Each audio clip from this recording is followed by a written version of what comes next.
Insperity presents the Small Business Advocate Show with Jim Blasingame, brought to you by FedEx, CareerBuilder.com, and Palo Alto Software. This is a copyrighted production of Small Business Network, Inc., all rights reserved.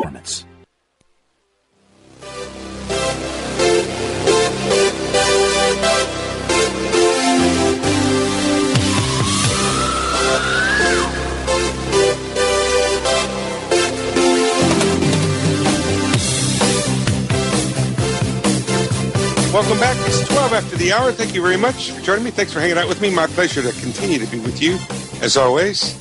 And you're listening to the Small Business Advocate Show, and I'm very excited about having our good friend Olalah Njenga back on the show. In the previous segment, when I told you she was coming, once again, I didn't take license with her name. I just said it wrong. It's Olalah Njenga. And never mind how it's spelled. And she's the CEO of Yellowwood Group, the author of 37 What Were They Thinking marketing moments, 37 moments in marketing, I should say. And more importantly, she's our friend. Thank goodness she's our friend. Olalah, welcome back to the show. Thank you, Jim. Great to be back. I appreciate it. Only a friend would allow me to redeem myself with your name, Olalah. Hey, it's all good. There are no worries here. When your name is Olalah Njenga, you got to have a sense of humor. I just roll with the punches. Absolutely. Hey, Olalah, one of the, as you know, as everybody knows, we're running out of year. 2011 is fast. The end of it is fast approaching, and this is a great time for small business owners to sort of look around them and say, okay, what worked, what didn't work. What do we take into next year? What do we leave behind us? I publish an article every year on what I call December cleaning. Not, your grandmother did spring cleaning, and I say small business owners should do December cleaning so they don't take any baggage into the next year that held them back this year. Don't replicate the mistakes. And you've got some things on your mind along those lines. Will you talk to us about those? Absolutely. It is funny to me how a lot of small business owners cringe about corporate stuff. They don't want to do anything the way that corporate America did. It's amazing how they are about that, isn't it? It is, but even when it's things that are really good.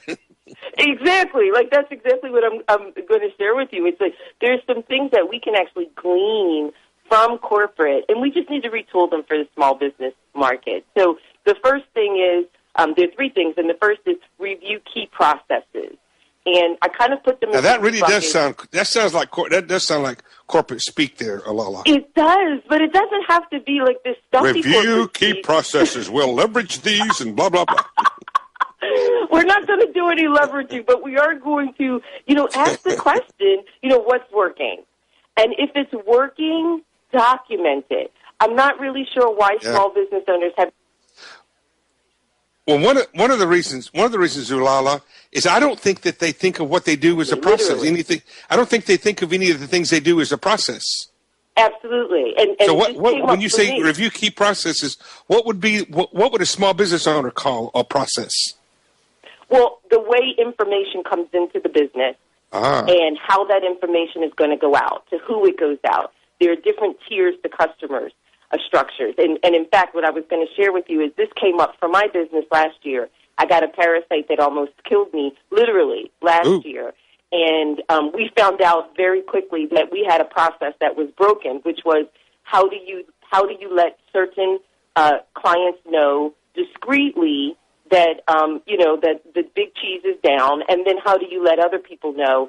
And so my husband, thinking he was helping, put an autoresponder on my email that said, there was a significant medical emergency, and all blank broke loose because the people were getting these emails and they wanted to know what was wrong, so the phone went crazy and email went crazy. And so for us, a key process was, what is the flow of communication? Right. Who is responsible for, kind of keeping the dots If something connected? happens, how do we inform people without upsetting them or without hurting the business or whatever? Yeah.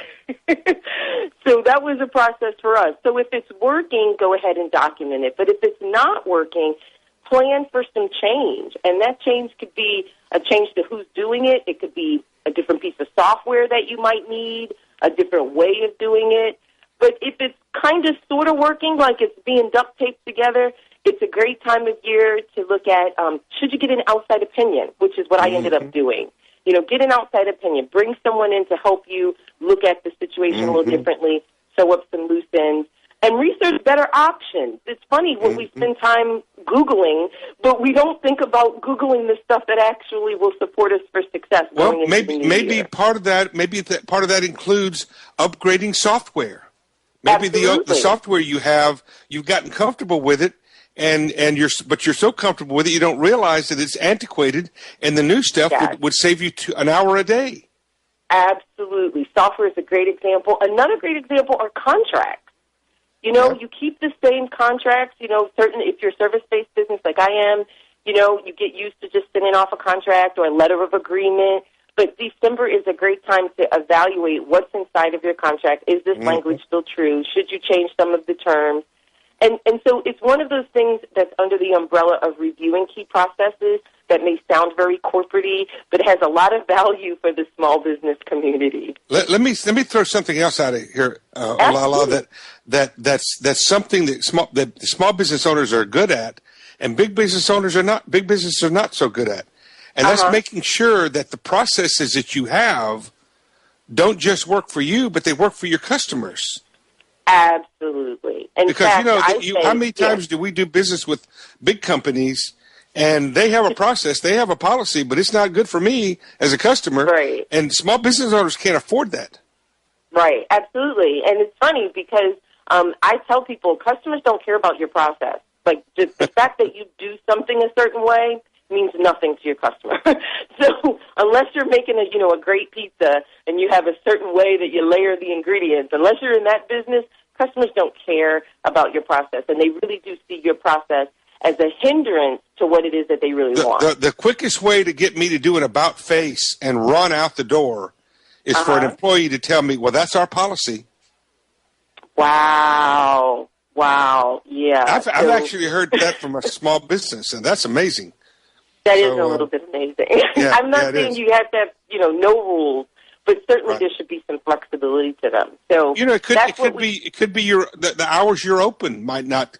Maybe you need to look at that. That's more of a practice than a policy. But I mean, those are the kinds of things, folks.